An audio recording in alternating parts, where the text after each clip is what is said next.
warm coffee isn't a thing anymore. Like after you have a kid, you're kind of just like, well, I'm drinking cold coffee constantly, or you're running to the microwave 8 times a day. Welcome back to Duo On Air. I'm Abby. And I'm Courtney. And we're the ex-agency turned entrepreneurial team that puts the Duo in Duo Collective. Our boutique organic marketing agency specializes in SEO, social media strategy, and branding. We're an everyday pair of business besties / marketing experts obsessed with helping our community learn more about what it takes to run a business. Which is why on Duo On Air, we're not holding anything back. We're giving you all the info we know about how to grow your business organically so you can be the confident CEO you were made to be.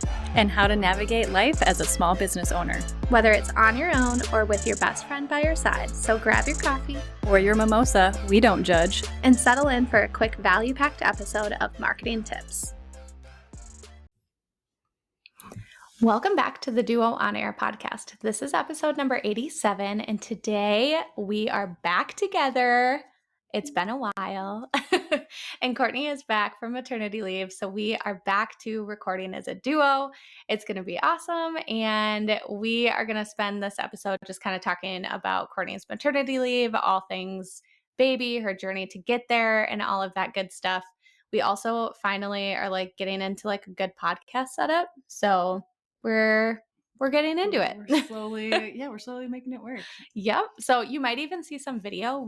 Fun fact, we record video for all of our podcasts and we never share them. So maybe you will start to see some fun little clips and videos of us sometimes. When we start to figure it out more. Yes. Yeah.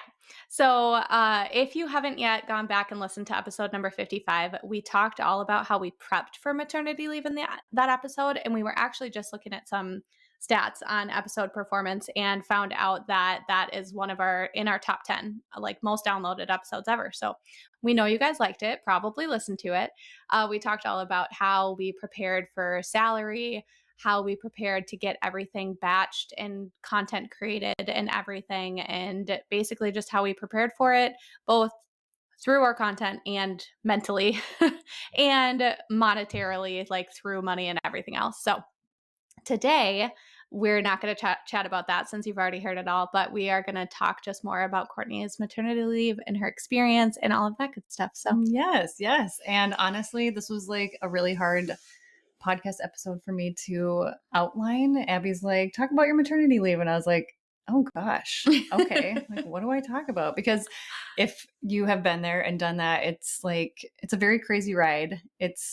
People talk about how it's kind of a vacation, which sort of maybe, but then it's also, you're learning so many new things and it's all brand new to you. So you're exhausted and you're busy, but then you're not busy. Yeah. I remember thinking all the things I'm going to be able to do while on maternity leave, when you really aren't physically doing a lot because you are really sitting on the couch, but the mental load of feeding your baby every 2.5 hours is so much more than doing a workout every day. Yeah. And you never realize in your life how fast 2.5 hours goes until you have a newborn that you have to feed every 2.5 hours. Yeah. And you're like, oh my God, it's been 2.5 hours. What? So yeah, it's a magical time, but it's also a time of learning. And I'm just going to backtrack a little bit, but if you've been following along, you probably knew a little bit about our fertility journey. And yeah, to anybody out there that's going through something, during fertility or new mama, I've been there. I feel you. Abby's also kind of had a unique fertility journey too, which for me, it's kind of a blessing in disguise, but it's also a very sad thing too. But I was able to lean on her during our fertility journey, and she understood where I was coming from, somewhat, because she also kind of went through something similar. But we had gone through 2 losses before we brought Mila into this world. So it was just a really weird time. It was, our first loss was right. I don't even know if we've actually talked about this much on our podcast, but it was right when I quit my full-time agency job to dive into Duo full-time. And Abby was just coming off of her maternity leave with Remy. Yeah. I can't even remember the timing. I started my maternity leave. Well, I had maternity leave through my agency, but then I was still working on some duo stuff while on maternity leave. Yeah. And then I didn't go full time until October. And you didn't go back to the agency, No. right? Like Yep. maternity leave kind of ended. You transitioned into duo. You didn't Yeah. go back to the agency. So yeah, very weird timing there. Yeah, And very then when I ended up quitting the agency full time for me and going full time duo, that's literally, it was like a week later, I think, or something really random, something very close, where I found out we were having our first pregnancy loss. Yep. And so obviously Abby was like very great, and she's like, you need to take the time for you to like figure this out. And so here it was just this really exciting time in my life, because we had just found out we were pregnant. I was quitting my agency job that was bringing me down. I was diving into duo full time, and then we just got smacked with this reality of like losing our first baby. So it was a really hard time, because I was so excited about everything that was happening, and then that excitement just gets ripped from you. So then, we did some testing, figured some things out, but we were just like, well, we didn't actually figure anything out. Everything seemed fine. Got pregnant immediately that next cycle, and ended up losing that pregnancy too. So it was a really rough start for me for diving in full-time duo, and hard for Abby too, because she had to figure out how to navigate our clients at that time, how to help me from a personal level and perspective, how to keep the business going. So it was really messy and difficult. And we've always talked about how like duo is always like family first. We started this business to have more time mentally and physically and just in general with our family. So I think it's like a really good test during that time frame of like, you have to, even though you want so badly to jump into like all the things from a business perspective, other things need to take priority. Like whether it's like forced upon you, but it's definitely something that like it was a challenge and has been. Like we've been juggling that for years, because we're in crazy stages of our life right now where we have families, we're juggling kids, we're juggling like this dynamic of things changing. And I think it can be like, for me in particular, I like look back, and I don't know if you think about this too, but I like will look at other people who are navigating or just starting entrepreneurship. They don't have kids yet, and they can just go hard with everything they have in their business. And sometimes I feel a little bit like, I wish I had that. Like, I wish I had some of that. But also it's beautiful what we have now. So it's weird. It's weird. It's definitely a beautiful mess. And I don't know. It's just so crazy to think also too, that ever since we started duo, we've actually like ran into like some really hard personal things. And it's, you think when you start a business, you're like, oh my gosh, this is so exciting. This is brand new. I'm going to dive in. We're going to rock it. And then life hits you and you're like, oh gosh, how do I deal with this? Plus starting a new business, plus trying to be passionate about that, plus trying to like raise two little boys that are super close in age, and like deal with infertility issues, and like lean on each other for support there. It's a lot. And I don't think a lot of people talk about that, because it's hard to talk about. It's hard to be vulnerable, and it's hard to show that side of you, and like show that you don't actually have all of your shit and together. You only see the highlight reel online. On the websites, on social media, on anything, you only see the highlight reel of everything that's amazing about what you have. But behind the scenes, there is so much more to navigate. And thankfully, like during this journey, I remember we had like a handful of clients and we had to push things. And we are so grateful for like all of the clients that had worked with us and understood that our priorities were in the right place, and that we needed to push things, and we needed to spend time on either ourselves or our family. And I think that's like asking for help during that time was like so key. Oh, absolutely. Yes, for sure.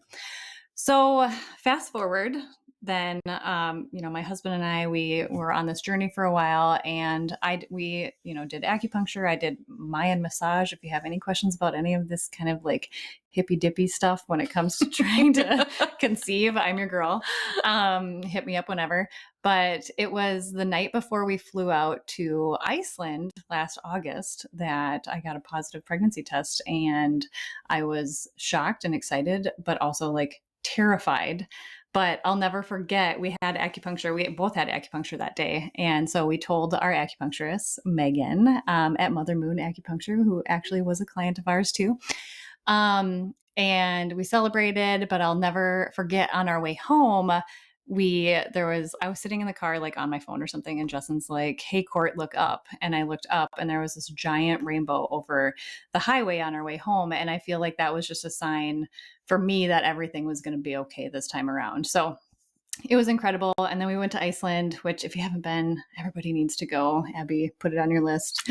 I've been there for 24 hours. Doesn't really count. That's but right. A layover. Yeah. Not the same. And we were blessed with so many amazing rainbows there. So I just knew in my heart that that was like, it was a sign that everything was going to be okay. Did that mean my pregnancy wasn't full of anxiety? Absolutely not. I was still very anxious. But she's here now. And no, not you. You weren't anxious. No, I'm not an anxious human at all. Ask Abby. I was super chill the whole time. All validated.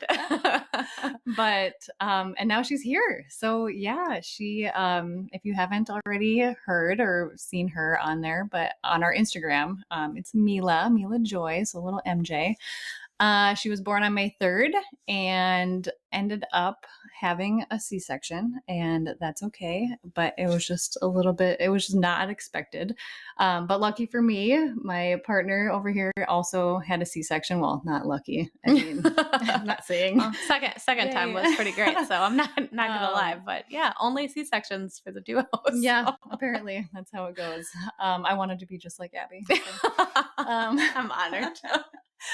So had to be induced, which I believe you also were induced. Yep. So just like all the things that you don't prepare for and don't necessarily want to do, or if you do want to do it, all like more power to you, but it just wasn't a part of our plan. But ended up being induced, ended up having a C-section.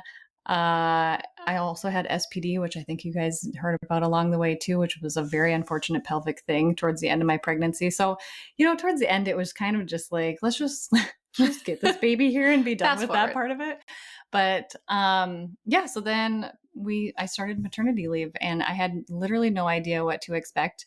I prepped as much as I could, but it was just Abby even warned me. She was just like, because I was like, should I be in duo? Should I not be in duo? Like I can run our social still. And she's like, absolutely not, Courtney. She's like, breastfeeding, which was a part of our plan and we've been successful with so far, is a whole another beast and job in and of itself. And like you're learning, the baby's learning, it's, a process, and you guys kind of have to figure each other out. So, so went home. I did not expect, obviously I did not plan for a C-section at all. So that was my bad in doing no research for that. I feel like everybody does so much research for a vaginal delivery and like how you're going to take care of yourself and bounce back, but you don't really think of the C-section as an option if that's not what you're planning.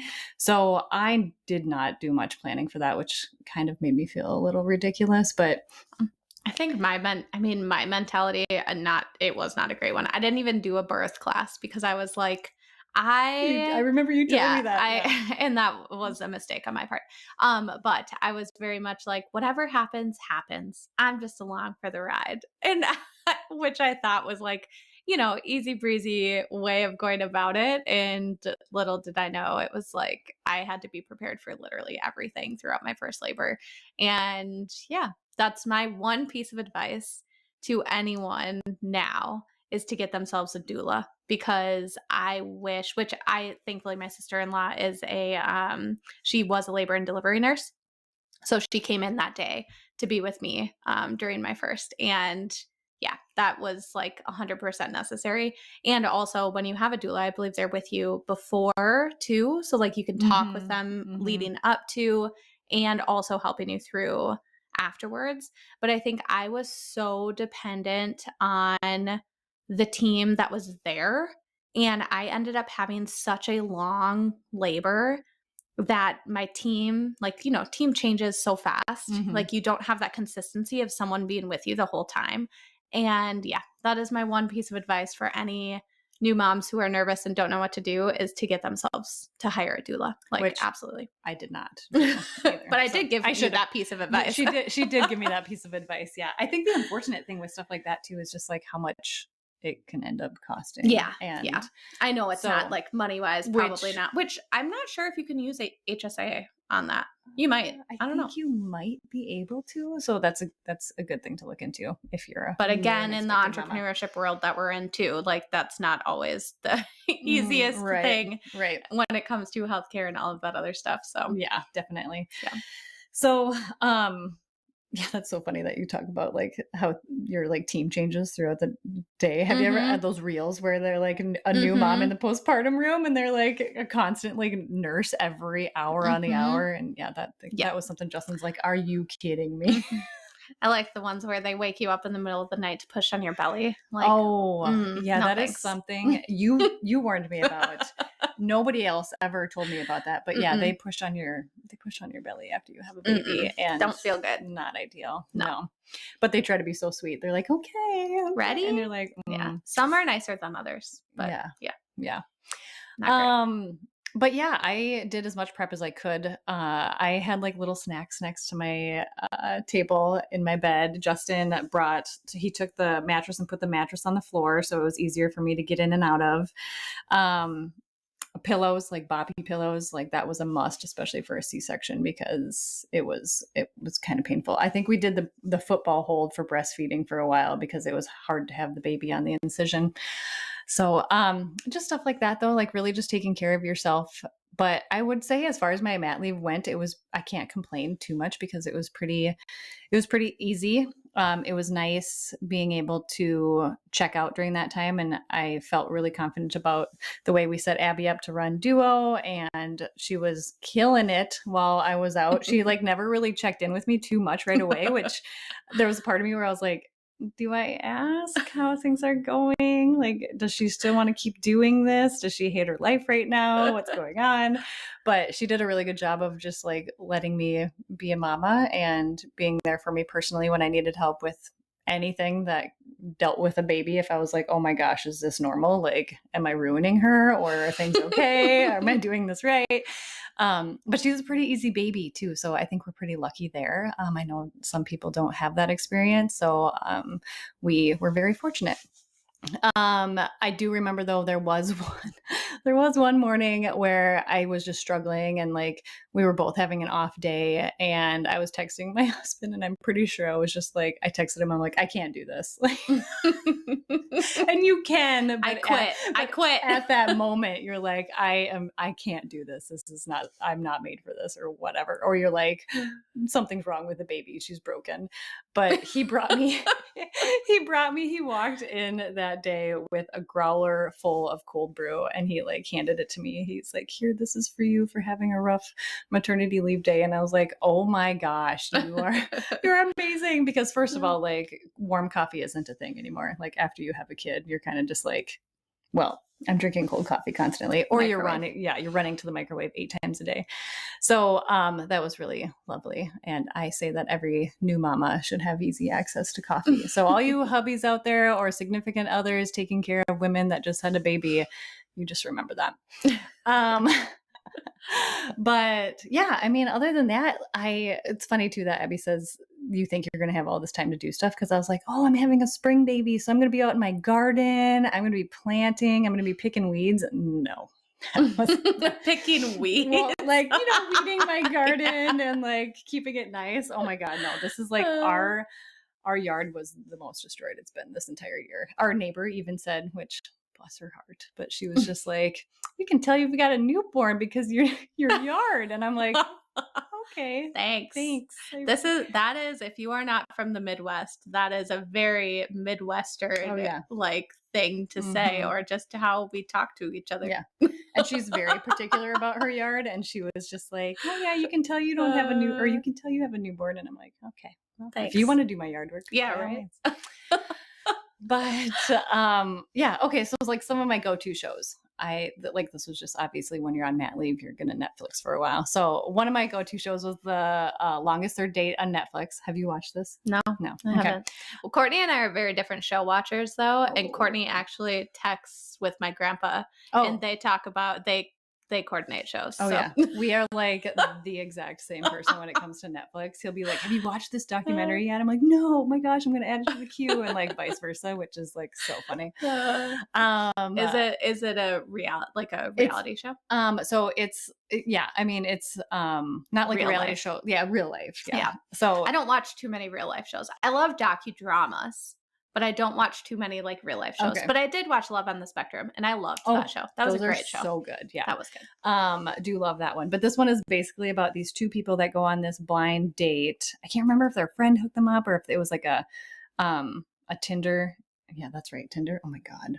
I'm dating myself because I don't do Tinder or anything like that. I never have. But they go on this date, but I think maybe it was Longest Third Date. Okay, yeah. So they go on a couple dates. They like hitting it off. They like each other. And then he's very like, I don't know. He likes to like record his life. He's very like wants to be kind of in the spotlight, but also very like, let's just go on a trip or whatever. So he texts her and he's like, hey, I'm going to Costa Rica. Like, want to go to Costa Rica with me for a couple of days and like on this third date? And she's like, okay, that's kind of weird, but like, sure. Let's go to Costa Rica for a few days for our third date. Then COVID hits and the world shuts down and they can't come back because like all flights stop. Like you can't go from country to country, and they're stuck in Costa Rica for, oh God, it was like 60 some days or maybe even more. I mean, they're stuck in Costa Rica for a long ass time. No, they didn't get married. But, well, not that I know of. Maybe they're married now, but like after all of that, their like relationship is tested. They've only known each other barely like 2 dates. This is their third date. That's funny. But afterwards they do stay together. So now whether or not they're still together, I should have done research before this show. But okay, you keep telling. I'll look it up. Like, that's amazing. Well, amazing and hilarious. And like, I mean, I wish I would have got stuck in Costa Rica for that long, but I mean, with my husband, not somebody that I just barely met. Okay, next show. Jury Duty on Amazon Prime. Also, have you watched this one? Yes. Not all of that. Okay, not all of it. I couldn't decide if I liked it or not. I watched half of it, I'd say, and then I forgot about it. Okay. Well, it's really, really good. What is that guy's name? I'm like drawing a blank on his name now too. Oh, they've been dating for 3 years. Still together. Oh, dang. There you go. So not it married. Worked out. Dating. It worked out. Okay. Jury Duty on Amazon. So basically it's all like set up. Like it's a fake jury, a fake case. Everything is fake. All paid actors except for one guy. And he has no idea the rest of it is fake. He thinks it's real the entire time. So it's just really funny to watch like how it all unfolds. And it's kind of like stupid humor. And like the way that they set it up is like you would never assume you'd run into these things on Jury Duty. And he even questioned some of it. He's like, what in the hell is going on here? So I thought it was really cute and funny. And then the movie Air. So the movie is all about Nike's deal with Michael Jordan, which is very interesting. That was how it movie. All like, I like that. Yeah. Those are my kind of movies too. Yeah. I like that. So those were shows. Go-to activities that we did. Kickball and volleyball. So my husband and I are both on a kickball and volleyball team. I unfortunately couldn't play because I was healing from my C-section. But Mila and I have gone to almost every game. We haven't hardly missed any games. So that was really fun to kind of just bring her out. It was a beautiful time of year, so spring. And it was really nice to just get out and get some fresh air and watch them and just be surrounded by people. I would say that was a big thing for me, is just getting out of the house, getting that fresh air, getting some steps in, and being surrounded by people and enjoying the presence of your friends outside of your home. Someone else on your team just had a baby too, right? Yeah. So it was like a really fun time to kind of like have those babies together and whatnot. I know you had Cal in the dead ass of winter, so that was probably Although like the cuddles and stuff like that, like while it was shitty outside, was probably lovely. Yeah, I am very fond looking back on my maternity leave, which was like January to April, I think, with Cal. Very fond memories of it, like of snuggling and of going to Target and like just, I don't know, like just doing things. Also, like now that I have two, the world of one kid is just sounds glorious. Like it sounds like a vacation. Love you, Remy. Yeah, like it's just a different world. And just having like one little baby, like I have very fond memories. Not that it wasn't hard, because it was still hard, but I have very fond memories of that time. But I joined a mom group. And I am still, there's like 5 of us, I think, in that group that still text like weekly. Oh, and that's we awesome. still talk, and all of our kids, most of us have 2 kids. One has 3. We're all just in the same phase of life. And so right now it's just a lot of just, dealing with toddler madness. And usually I come on to say, like, I'm losing my mind. Help me. And a lot of people do that. So. Abby just told me today they have a brand new bathroom in their basement that they redid, and it's gorgeous. And she told me that sometimes the boys go in there and poop and don't flush, and it's like a matter of maybe a day or 2 later, and they're like, what? Yeah, it is. Potty training toddlers. If you're in that life right now, hit me up, because it is something. It is another level of patience I didn't know I had, nor I ever thought I would acquire. Like, and I don't even know if I have it yet, but it's a whole new level. So I'm going to be leaning on Abby when that time comes for me. I'm at PTSD, not going to want to live she's it gonna back. She's going to be like, I can't help you. I don't even want to talk about this. Nope. Okay. So a few new mama learnings that I kind of wanted to talk about is one of them being pumping. So if you're a mama that's breastfeeding and pumping, do not forget your pump parts when you go out and about, because I made this mistake. The first time I went out without Mila, I went to a Beyonce concert. And I was so proud of myself that I had all my equipment, and I was like, okay, I'm going to find the pumping station at the concert. I'm going to go do that. And then I'm going to be good. I'm going to go grab a cocktail, and I'm going to meet the ladies, and we're going to watch the Queen Bee sing her face off. And I get to the pumping room, and I hear the lady next to me, the curtains closed. She's pumping away. I'm like, dang girl, good for you. Yeah. I'm sitting there frantically going through all my pieces. Well, no, I just like get it all set up, and I'm like, good to go. Hit the start button, and something's not right. Like the whole motor's working and everything, but like there's zero suction happening. And I'm like, what is going on? Freaking out. I'm like, because when you're a new mom and your breasts start to feel like, it is super painful when you can't relieve yourself, get clogged ducts, all like, it's just a whole shit show of stuff. Abby has been there, done that too. But called my husband frantically, because he like helped me pack it up, and he cleaned all the parts. And he's like, okay, let's go through all the pieces. He's listing them all off, blah, blah, blah, blah. And then he lists off the one piece that I didn't realize that we were missing. And it was the valves, the duckbill valves or whatever. Yeah. That, like, I don't know. I still don't actually know all the crucial part. Yeah, very crucial part. And I was like, oh my God, that's the part that's missing. And he's like, oh my God, Court, I'm so sorry. Because he cleaned the parts and like put them in the bag for me. And those were the 2 pieces he forgot. And I was like, okay, well, I guess I'm going to have to figure this out. So you should have just knocked to the lady next to you and asked her what kind of pump she had. Literally, the lady, I contemplated that, but then I didn't want her to be like, oh, sucks. Like, I'm not going to help you, you weirdo. Like, and so I went back to the ladies, and I was like, well, this is what's happening. And I could already tell that my boobs were like starting to get full. And I was like, I have to go hand express my boobs in the bathroom. I have no other choice right now, because especially Lefty, because Lefty is the good producer. My slacker boob, she was fine, but Lefty was not. So I went to the bathroom twice at a Beyonce concert and hand expressed milk out of my breast. So Just note to self, like double check those bags. And then, this is getting to be a long episode. I apologize. But it's a little behind the scenes. Behind the scenes episode.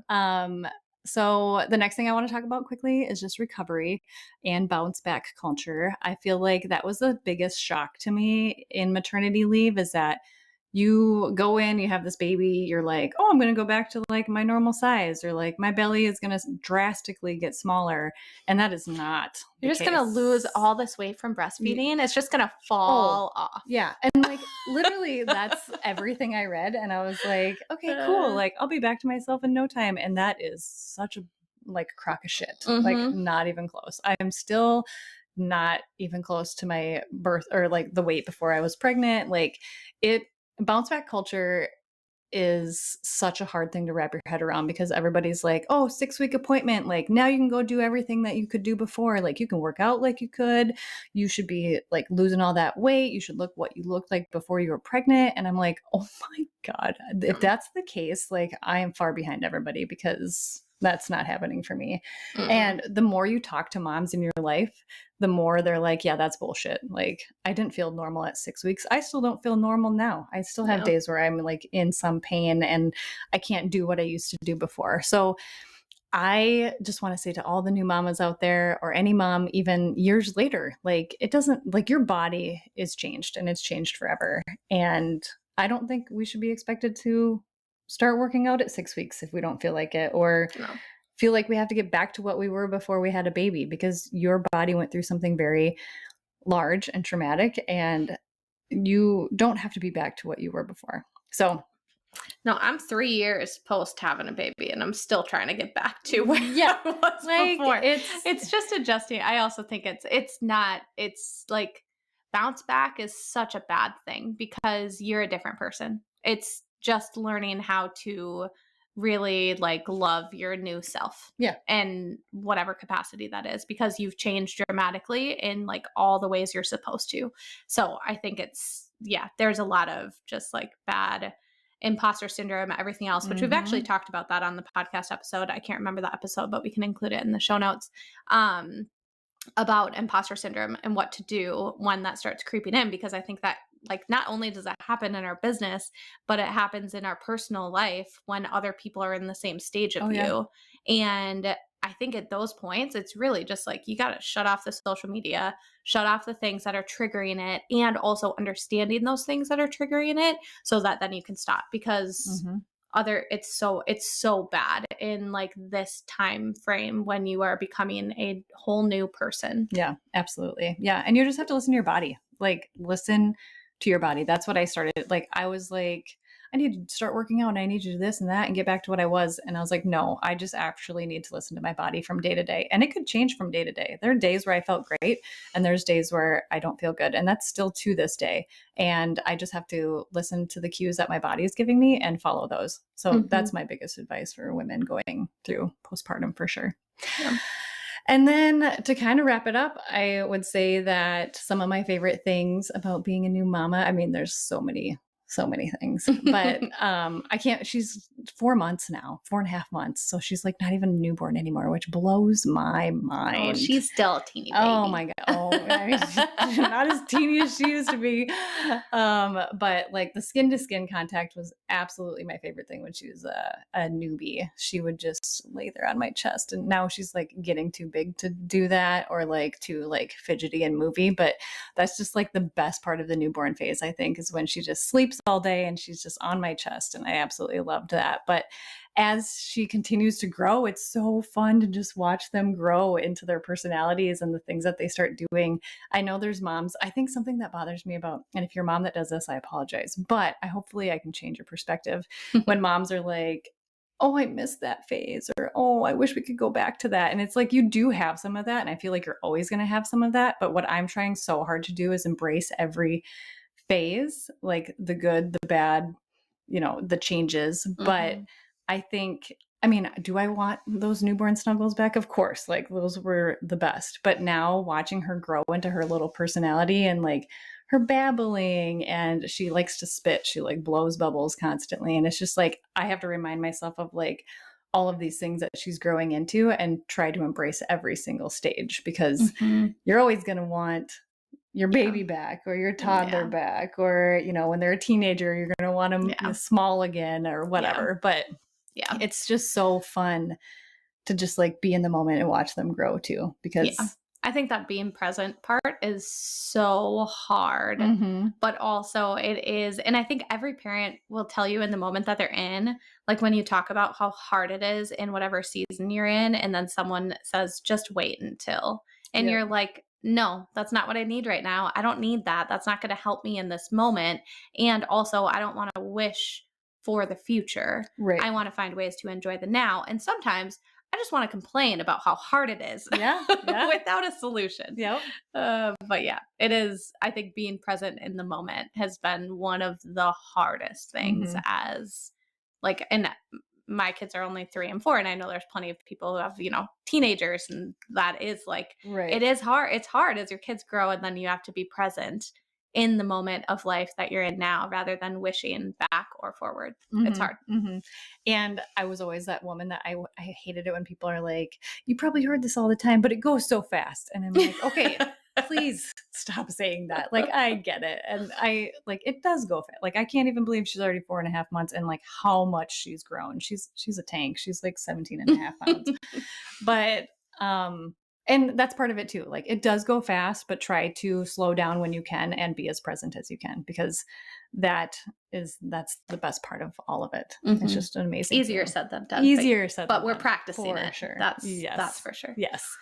So yeah, I mean, that was kind of my mat leave in 35 minutes. So well, your mat leave was much longer than 35 minutes. So I'd say that's pretty good. Yes. So pretty good.